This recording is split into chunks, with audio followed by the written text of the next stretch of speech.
Well, good morning. It's kind of weak. Try it again. Good morning. That's much, much better. Innovation, innovation, innovation. Thank you for that story, Dr. Let me just say, I want to thank you, Mr. President, and your faculty for inviting me to both speak with you today and help celebrate your graduation as you advance in your careers in health. You know, there's an old African proverb that says, until the tale of the hunt is told by the lion, the story of the hunt will always glorify the hunter. So here's my story. When I graduated from medical school, my parents had the obligatory graduation party for me. Parents, I know you're planning this right now. The one in which they invite all of their friends so that they get bragging rights. And they were excited about me putting up my shingle and being a real doctor. Of course, I had to do my residency first, and since I was in the Army, they understood that I would be practicing and fulfilling my obligation to my nation first before I had my own practice. However, I had a secret that they were not aware of. And, you know, during medical school, I had fallen in love with emergency medicine. Of course, this was the early days of emergency medicine. My mom wasn't sure that emergency medicine was being a real doctor. Of course, this was before the TV show ER came out. And I assured her that I was a real practicing physician, but sometimes I was unsure that she was convinced. Now, later, after I left the Army Medical Corps, I remained in emergency medicine. My mom continued to ask me often, when was I going to set up a practice and be a real doctor? Later, as I went into administrative medicine, she really remained hopeful that I would one day really practice medicine. And then I went into public health. Well, I knew then I had to better come up with an explanation to prove I was a real doctor. So here's what I told her. Mom, I said, when I'm in the emergency department and someone comes in with a rat bite, I give them the best clinical care I can. I clean the wound, I put on a clean, dry dressing, and to give them a shot for tetanus. And as you know, all mothers know about tetanus shots because real doctors give them. And then I went on to say, but Mom, when 10 people come into the emergency department with rat bites, I won't be doing anyone any good. In addition to getting rid of the rat bites and taking care of these patients, I have to do something to get rid of the rats. Actually, she got it, but she had a twinkle in her eye, and I suspect because she was my mother, she had gotten it all along. So my journey into public health was my evolution in my understanding of my role, not only as a healthcare professional, but as a leader in my community. I realized that if it hurt people or killed people, it was mine. And that I also had a role in helping people achieve health.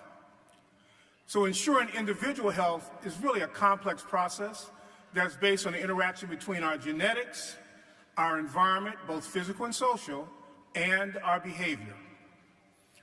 It has also become clear to me that health was more than an insurance card in a doctor's office. Health was access to quality housing, where it's too cold or too hot, whether you have toxins like lead in your building, where you can get injured, or even venom that might be in your building. Health is about access to safe, affordable food. In communities where there's too much high caloric, high fat, low nutritious foods, that's a challenge. Health is about the quality of the air we breathe, the water we drink, and climate change. Health is about quality education. You know, there's an extraordinarily strong correlation between the educational level of the mother and infant mortality. There's also a strong correlation between health and high school graduation. So if you live in a community with poor transportation systems that prevents you from getting to healthcare services, then your health is impeded. Where we dump our trash or build our homes in relation to environmental hazards, it's also a health issue. Even having safe areas to play and exercise is important to our ability to be healthy. rusty, glass-filled playgrounds with unsafe equipment is an impediment to effective play, and well-supervised play is important for the health, growth, and development in our kids. And stress caused by racism, discrimination, income inequality, and violence play a significant role in preventing both healthy people and healthy communities. So it became clear to me that if I used my power as a community leader, I could have a health impact beyond the health impact I could achieve on a one-to-one basis with my patients. I learned I could, in fact, improve the health of tens to hundreds to millions of people using population health metrics. For several years, I did both clinical practice and engaged in a range of activities on a population basis. Now, while I eventually moved into public health administration full-time, it was clear to me that this was an opportunity to do both clinical practice and improve health through engaged advocacy as a community leader.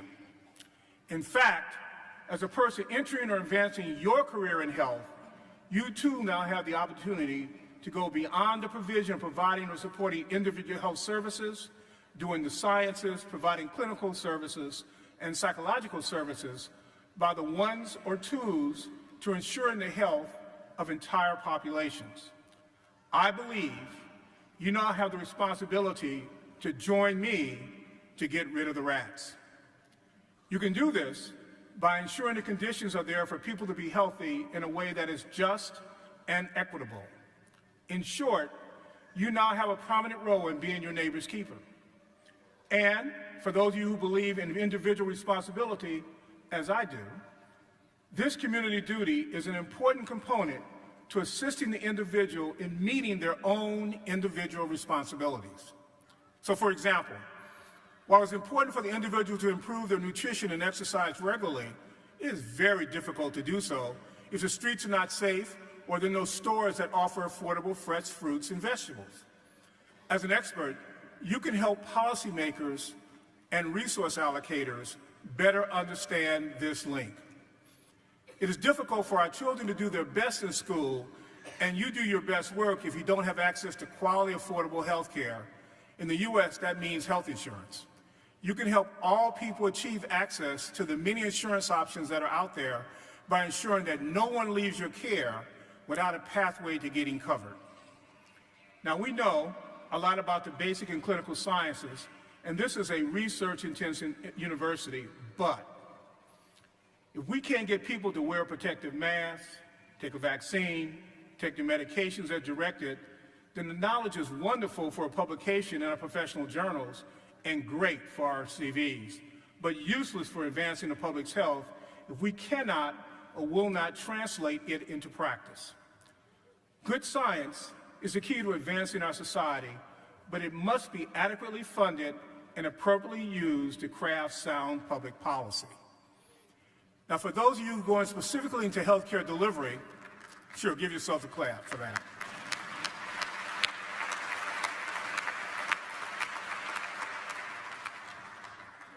For those of you going specifically into healthcare delivery or public health practice, you get to do it all, and in addition, you have the special opportunity to provide the leadership central to assessment of community needs and ensuring the needs are met through sound policy and programs.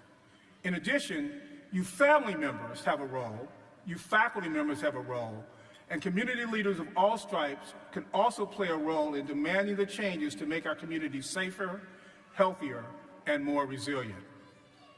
Building the capacity for healthy communities to rapidly identify new health threats, craft solutions, and effectively implement them is our task for the 21st century.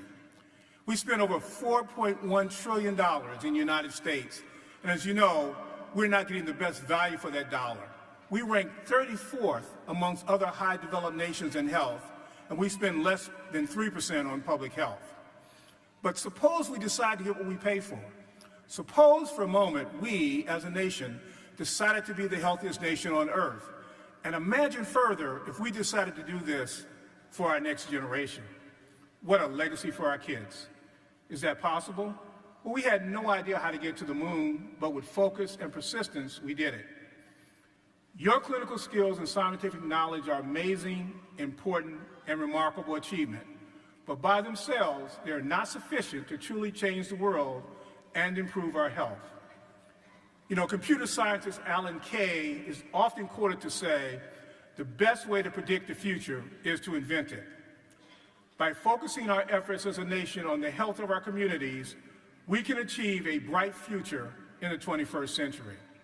In other words, we must create our future, act on it with deliberation and intent, and then tell our own story. I have always said that the purpose of life and what we do as professionals is to enable all of us to live as long as we can, as well as we can, and have a short but glorious ending. The work you do when you leave here is a key component to meeting that goal. I welcome you all to the next phase of your life in achieving optimal health for all, and I encourage you to work to make the well-being of our nation a top national priority. Congratulations, graduates. Congratulations to you and your families. Have a great day.